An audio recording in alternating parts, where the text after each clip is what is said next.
Welcome to episode 4 of Let's Talk with Lee Peart. This week I'm joined by my fellow comedian and dear friend Stephen Bailey.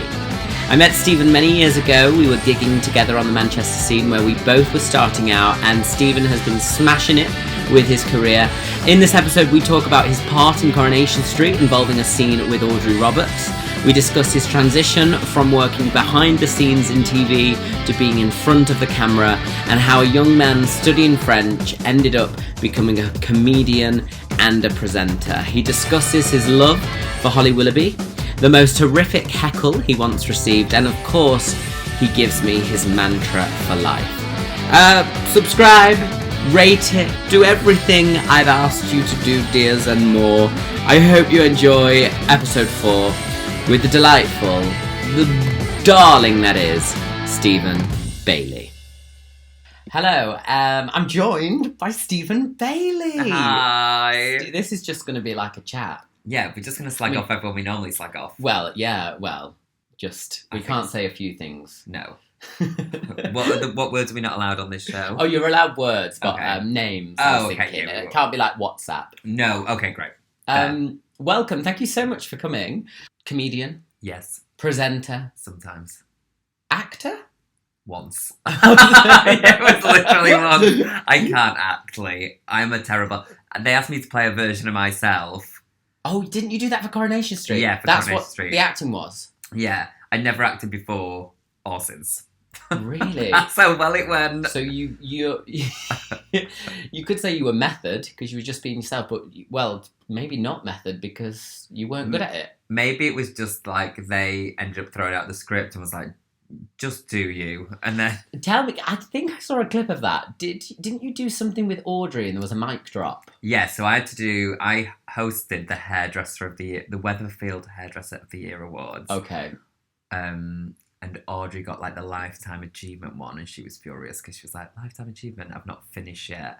Oh, and okay. it was like her and a Rula Lenska storyline, and I'm there trying to like soften it all down.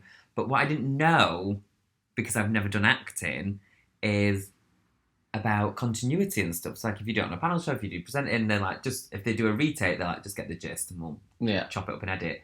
This is kind of like how you hold your cup, how you hold the trophy. If you pick it up on the right hand, then all of a sudden have it in your left hand, and they shoot it 6 times to get all the different angles. And obviously I know about that, but I just didn't even really give that much consideration to like how high you're holding a trophy. Like, no, your arm was higher, and it's like, oh, I wouldn't have even... Do they have a person looking at that? Yeah, so I think they've got people in the gallery, and then you've got like a first AD or whatever on the floor. Assistant director. Yeah, and they're like, they're just shouting at you, be like, Eva, I've never been clicked at so much in my life. Not since I've worked at Sainsbury's. So you arrive at Coronation Street. Thrilled. I was going to say, like, thrilled. if you didn't want to be an actor, it still must mean something. Well, for me, it was always because like the agency I'm with is like a comedy arm, a presenting arm, an acting arm, and you can kind of get an agent in each segment. And I met the acting lady, and she's just really nice. And I was like, I'm not really a big actor. Like, even if I wrote a sitcom, I wouldn't want to be in it because I'd want the show to work. And so, But I was like, the only thing I have on bucket list is as a northern boy. And I've always, like, I grew up in that mentality of, you know, when you had, like, your tea with your family, but not around the table, on your lap in front of the telly, watching the soaps. Mm-hmm. So it'd be like Emmerdale at 7, Corrie at 7:30, EastEnders at 8, Max Corrie at 8:30. So I grew up with that, so it's just like, oh, I'd like to do Coronation Street, because it's the only thing my mum would have heard of. Like, when you're like, I'm hosting Celebs on the I would have thought my grandma as well. Like, my grandma would love that if I was in Corrie or something. Exactly that. Like, when you're doing, like what have I done? Where my mum just had, like, no inkling. Like, Mum, I'm doing roast battles. She's like, all right. Like, just no interest. Yeah. Like, okay. Oh, amazing. So you get there, you presumably... Do you have a script read through, or do you're sent the script? No, so you're sent the script in advance, and they do it very old school through the post. Oh, so really? it's like courier delivered. Ding ding, hello, your script's here. And that was really exciting. So that gets sent to you like weeks in advance, and I was mid filming something else, so I had to remember to like take my script with me, learn it, like get there and everything. And you arrive, you go in, and it's kind of like you'll go in to any job. Like, you go in, there's a reception, they call someone to come and get you, and you go down, and there's like the quickest rehearsal. It's basically rehearsal take, like that. Really?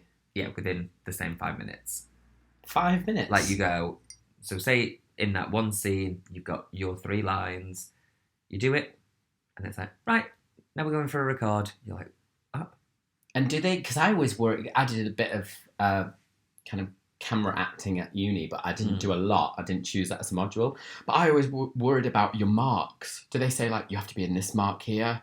You have to find this place? Like, kind of. It didn't feel like, because I've seen it on TV before where they literally have like a green cross. Like, you've got to look up but know where your green cross is. Yeah.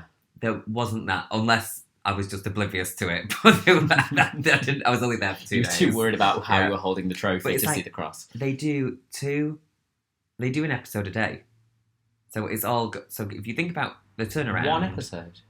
Yeah, so, because they've got scenes going over on this part, scenes happening in this part, and so it's very, very quick, no nonsense, no fanning around. Did you ever go, as a kid, which I did, to the tour? No, I would have loved to. Oh, okay, so I did. And I remember they were filming during that tour. They were filming, do you remember Gaynor Faye? I can't remember who she played. Yeah, she and the died wall at a washing fella. line. Yeah, well, I was there. Babes, if you ever see that episode, 7-year-old me is stood on the other end of the wall. Do you think it's why you're a bit dramatic? A little bit. You the Gaynor Faye death. effect. Yeah, Gaynor Faye's death. Every time I pass a wall, I'm like, this could be it. So you are primarily, I know you as a comedian. That's how we met. Mm-hmm. A few years ago now. Yeah, well, I've been doing it like 8 or 9 years. A question that I want to ask, because I know everyone will want to ask this, and they always ask this to a comedian. How did you get into comedy? Okay, it's a bit of a weird one. So I did a degree in French. I've never performed in my life until I was a comedian. I was never at local theatre, didn't do drama at school, never did anything like that. And then I used to love, everyone always laughs at this on set, I never know why, I used to love Holly Willoughby on Extra Factor. And I was like, she's got the best job in the world. She looks like she's really loving it and enjoying it. I was like, wouldn't it be great to do that? And so I was like, how'd you do it? And I saw like Dermot and Holly had worked as runners in TV. So when I graduated, I had no idea. I had no plan. I didn't want to be a lawyer. I didn't want to be a teacher. I didn't have a set thing. I'd studied in Manchester, grew up in Manchester, never really left Manchester apart from like a year abroad that was part of my course. And so I was like, maybe I'm going to go to London. And I just wrote to the head of every TV channel and basically told them off about nepotism. I was like, I don't know anyone. I don't know how it happens. How does someone have the chance to become a runner? I love TV. I want to be Holly Willoughby. And then just one person responded.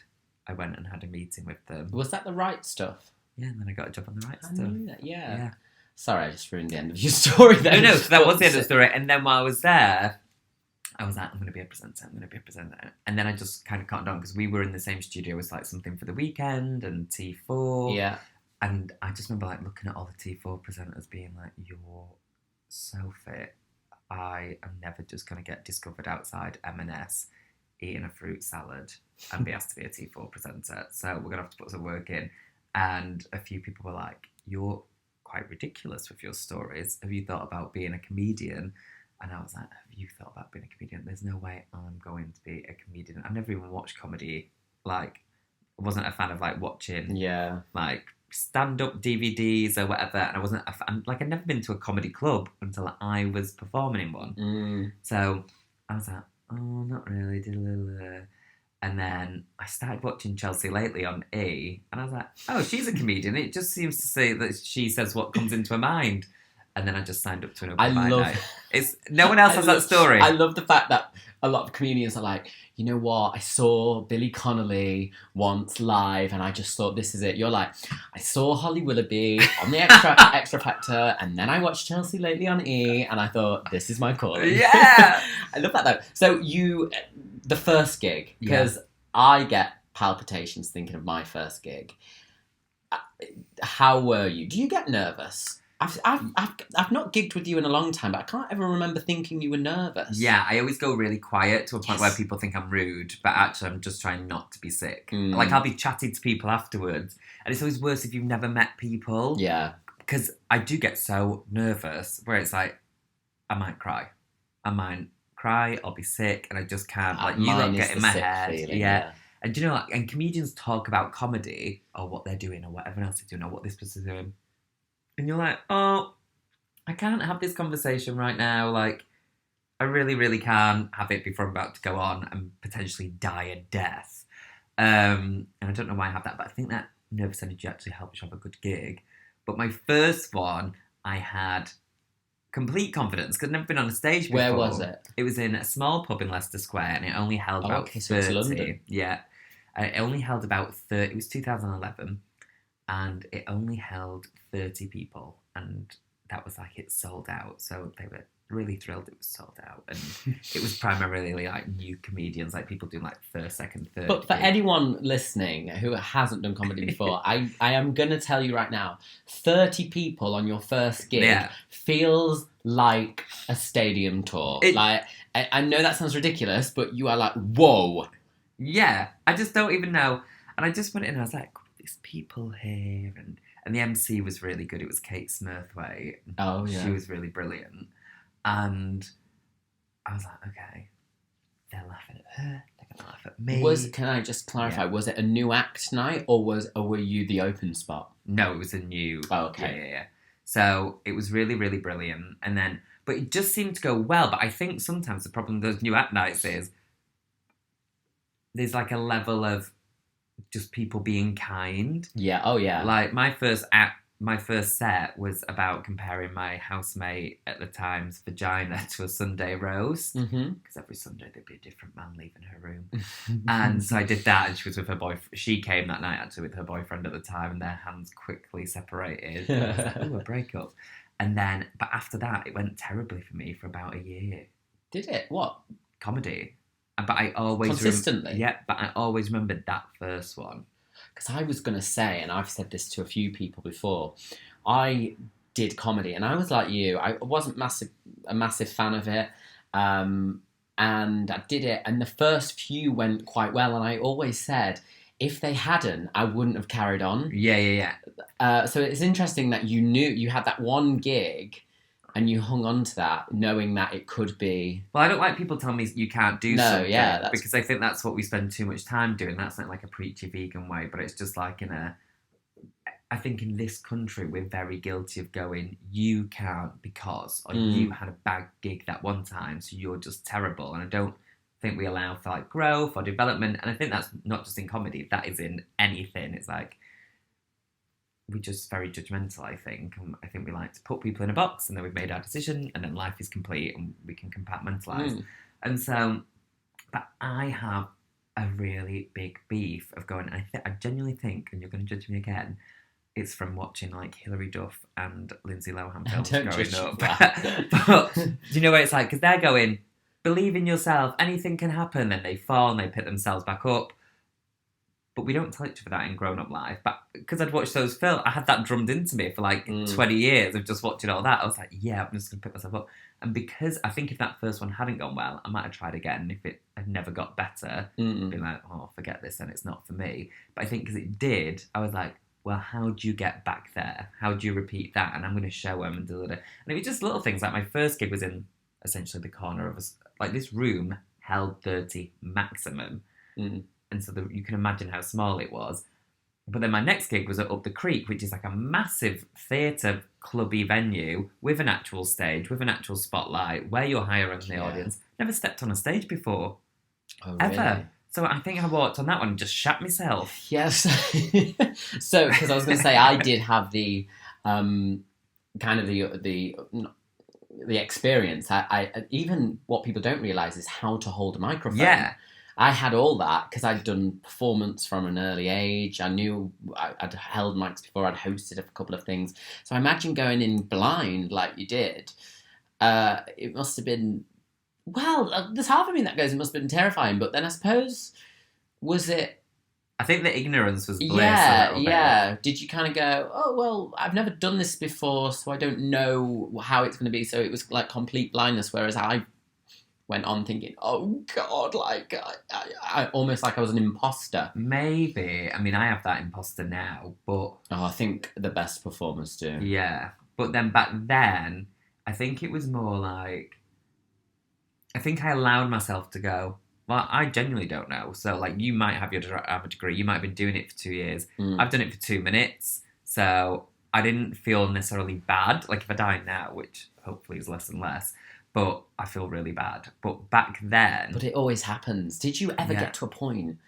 Sorry to interrupt there, but did you ever get to a point where... Because I specifically remember one gig going, oh, this could be shit, and I'm okay with that. Do you still... Like, I obviously, I don't want that to happen, but I got to a point where I thought, if I die, then I haven't died in a weird way. Sometimes I think it's because I used to have a bit of a bee in my bonnet of going, if people are paid £10 a ticket, they have every right to have a good show. So if you're a political comedian and it don't work in that room, you change the material you do. They paid for a ticket, you deliver for that room. And that was a bit of a naive thought process. I still believe the audience have spent money. Yeah. So let your ego go and put an art to the side. But sometimes I do think I have got to a point now where it's like, no, sometimes it is them. And sometimes it's not even them and it's not you. It's the venue. It's how they've set it up. Have they give you a working mic? Have they put the first row of chairs like 10 metres away from the stage? Like, you forget how much it all comes together. And I now make my decision based on whether I was shit and I should be apologising, or if it's them and you've got to let it go based on how they welcome you to the stage. If they're like this, well, they're not up for a good night. So I can't change their whole personality. Well, sometimes it's the MC as well. Well, that's true. But then if you're like, if you come on, they're like, wah! Like, for you to reach the mic, I'm like, well, it's yours to lose. Yeah, of course. So I think, so I've just got those little things in my head now where it's like, if they clap and you've not even reached the mic and they've given up, I'm like, well, if you can't meet me I halfway. just felt a kind of liberation where I said, if this goes bad, it's not the end of the world. Where I used to just... I mean, I do want to, like... Another question everyone asks when you're a comedian is... Yeah. Oh, God, have you ever been heckled? Have you ever had bad gigs? We've all had bad gigs. Yeah. What is one that stands out? I don't ever really get heckled, and I think it's... I don't. No. I think it's the gay thing. I do, as well, because I think men, straight men, are often intimidated by us. Yeah. Gay men feel like they have to get behind us anyway. Like, well, let's give them a chat. That's after the show, babe. Yeah. Women think we're their newest accessory, so they already love us. Do you get women... I don't get heckles, I get women joining in. Like they're having a conversation with you. I get that all the time, but I quite like that. I don't mind that. Yeah, it's not malicious. I don't really discourage it unless they're like drunk and start like changing the conversation. Yeah. Like, no, you can join in with what I'm saying, but we're not listening about your carvery this afternoon. But... the only time I had a heckle, it was quite an awful one. I didn't know what to do with it. It was in Edinburgh. And I went out and I was like, doing a bit. I went, just out of interest, where are my gays? And this voice at the back of the room just went, dead like they should be. Oh. And I was like... Dead like they should be? Yeah. And I was like, right. And what did the room do? The whole room just kind of like retreated within themselves, like... And I felt like, oh shit, like I just didn't have the tools to deal with it. I was like, what do you even now actually when I think of that heckle, I'm like... I don't know what I'd say to that. I still don't know what I'd say to it now because I think I'd have to get serious for a minute and then try and bring it back up because I ignored it and I was like, and carried on and that didn't work. And I don't think you want to speak to that person. Do you know, it's not like a drunk person's being like, you're fat or you're shit, like where you could play with them a bit.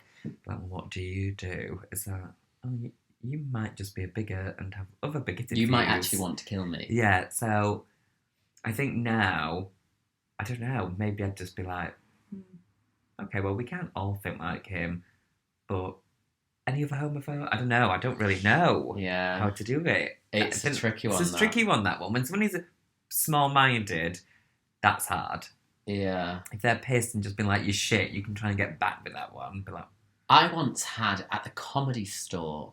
Manchester. Yeah. Nice boots. Or nice shoes, and they were boots. I think that's what I said. I was like, they're not shoes, they're boots. Yeah. But it was so weird because my boots were quite nice, I thought, and it was just the weirdest thing to shout. Nice boots. And it does throw you sometimes where you're like, okay, thanks. I love how I'm like regaling mine like nice boots and you're getting gays should be dead.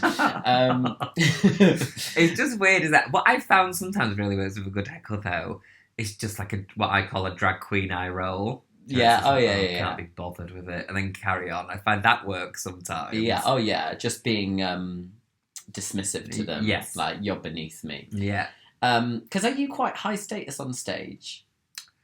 I would yes, say, but I self-deprecate because I feel like if you can't laugh at yourself, you have no business laughing at like if you want to go after everyone else and be like, the world's stupid at the minute, you have to call yourself stupid first. Of course, and I think a lot of gay comedians are quite self-deprecating, but also have to be high status because you almost feel like you have to go out there and own it. Do you feel like with gigging as a gay comic, it's different now than it was a few years ago? And I'm not talking about your ability, I'm talking about audiences' sensibilities. I've not really noticed the difference, really, positive or negative, but that's just my personal experience. There's some ways I still find it a bit. Do you know, like the rows you can see when you're on stage? So maybe the first 2 or 3. I do find, because of how I walk and hold myself, and it's very clear that I'm a gay man. Exactly. So yeah. So I do find like men, I don't know what it is, like arms fold, straighten up a bit, and then you have to win them over. But they're never rude, they're never malicious, but they get this sort of, is that a macho? I don't really know what it is. I always thought it was kind of, for me, I could walk into, I've got what you call gay face. Oh yeah, you do. Thank you. Both. So everyone generally knows. And for me, in comedy, and actually sometimes in just general life, you have to get the elephant out of the room straight away. Yeah. You have to let them know that you know. Yeah. Do you know what I mean? Yeah. Even though it's painstakingly obvious, they don't want to be the ones going, he's gay. They wait for you to kind of say it. Yeah. And so I think that arms fold, bring the chest up a little bit, like, oh, let's just wait in case, it is a little bit like that. And the minute you go, oh, I'm okay with myself and this is who I am, they're like, oh, okay, good. Yeah, I think that's true as well. And because, like I say, it's never been malicious. And once you're funny, which is the aim of the game, they relax and then they're finding into it. But I do think sometimes I'm like, gay comedians should get a little credit from other comedians about this because no one else talks about it. And I find sometimes, because we talk about female issues and issues of race and comedy and diversity, sometimes I do get a bit like, no guys, but we get it as well, and we have to break a barrier down and get everyone on board and break through, and I don't think it is discussed as much. No way. But I do think that's true. So I need to talk to you about your rising stardom. I don't know if that's true. I'm trash. I'm just getting trashier in a different way. No. So your first TV gig? Yeah. What was that? I think it was Big Brother's Bit on the Side. Big Brother's Bit on the Side, right? And how was that? So obviously you'd gigged for however many years. Most comics, not all, but most comics know that is the stepping stone. That is where your career gets bigger and bigger. A bit of TV credit. Like, how did that come about? Did you source that yourself? Did your agent get you it? No, that was from an agent showcase, actually. All right. Yeah, which... and I'm a fan of the show, which I think really helps on that show, because they stand out like a sore thumb. Like, I also watched Thronecast, the Game of Thrones one. Yeah. And you can tell the comic that's been booked because of maybe their profile or because they've done other things, rather than actually knowing what the show is, because they literally have nothing to say. So with that one, it worked really well for me because I was terrified. Like, that was more terrifying than my first gig, because you got, okay, this TV, don't fuck it up. And was it Rylan? It was Emma Willis, my first Oh, one. was So it? she hadn't. It was I think it was the one just before she took over the main show. So Brian Dowland must have been hosting The main one, yeah. Oh, right, that was a while ago then. Yeah, and it was real. So I think it was 2014, and that was good. But like I say, it really helped being a fan of the show. Because as long as you had an opinion that everyone else in the room had, or a strong opinion of the show, I could go, do you know, like when on the Jay Goody era or whatever, people are like, great, he knows what he's talking about, and then you've got that level of authority again of going, oh, I don't know who he is, but he seems to know what he's talking about. So that was a good one for me. And now you've just finished hosting Celebs on the Ranch. Yeah.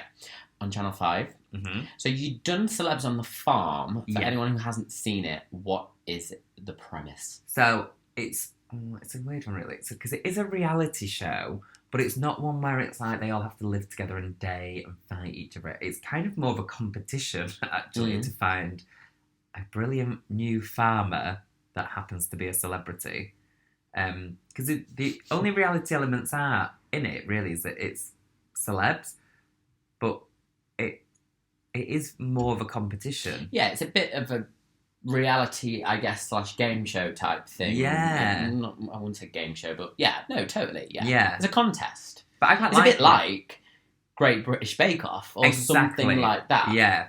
And I really like it because it doesn't have the dating element, or people aren't encouraged to. I mean, we've had no one that has dated on it, but it could happen because we're away for so long. But we've never had that. No one's producing that. Yeah, no one's. It's never part of the show, and people are being judged by real farmers, or like when we're on the ranch, it was real cowboys. So if you were terrible, there's no keeping in the favourite or the one that's got the most following or the most famous. It's like if you're terrible, you're going, or keeping in the one that's causing the most drama. Yeah.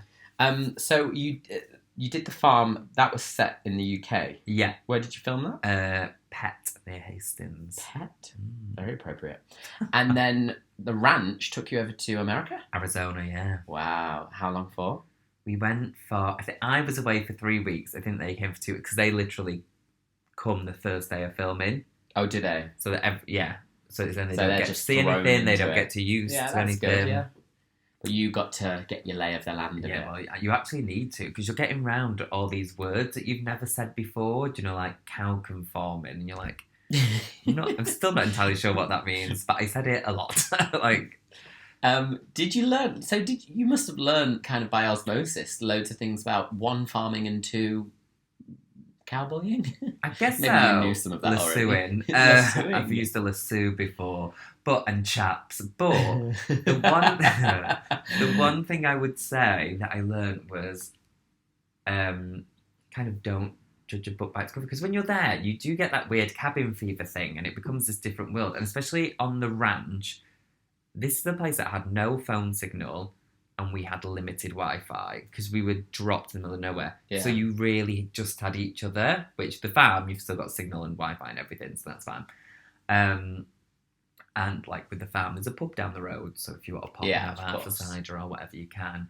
Whereas with this, there was nothing. The closest shop was a 2-hour drive away. Oh, right. And so but what was nice was the whole, just don't, like you go in and you have an opinion of Georgia from Love Island or Courtney from Towie. Yeah. And they can surprise you, actually. Yeah, of course. Which is quite nice, because you go, oh, people are just people. But we just see they play a character, or they become a character of themselves. Yeah, of course. You know, like Holly Willoughby, I think, is a brilliant example, because I think she's almost like a big sister or a mother, depending on your age, of ITV. And you watch her and she's warm and she's whatever.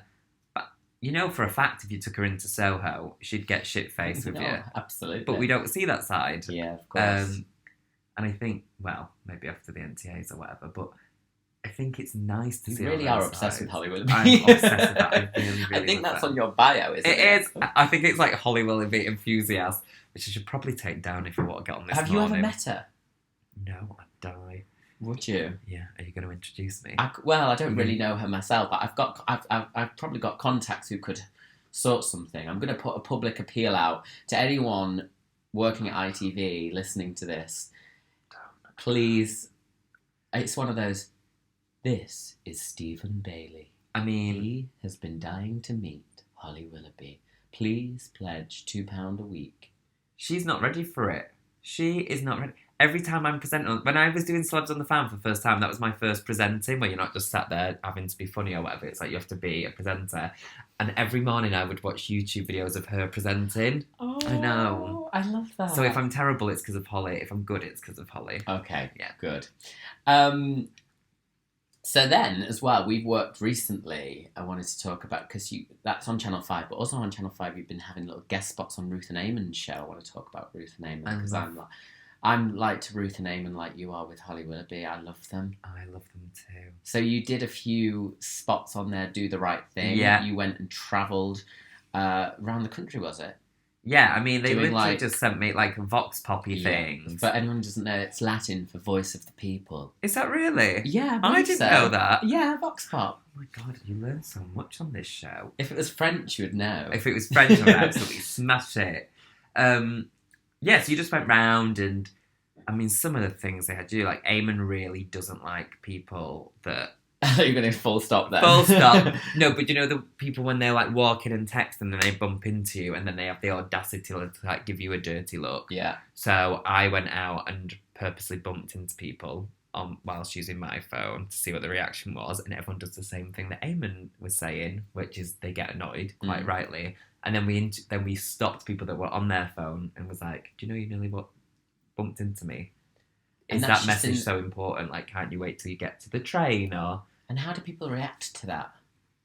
well, I think we're all actually aware. I think we're all aware of our phone usage and social media obsession at the minute. Well, I meant, sorry, more just some random person in the street with a camera Oh, saying, hey.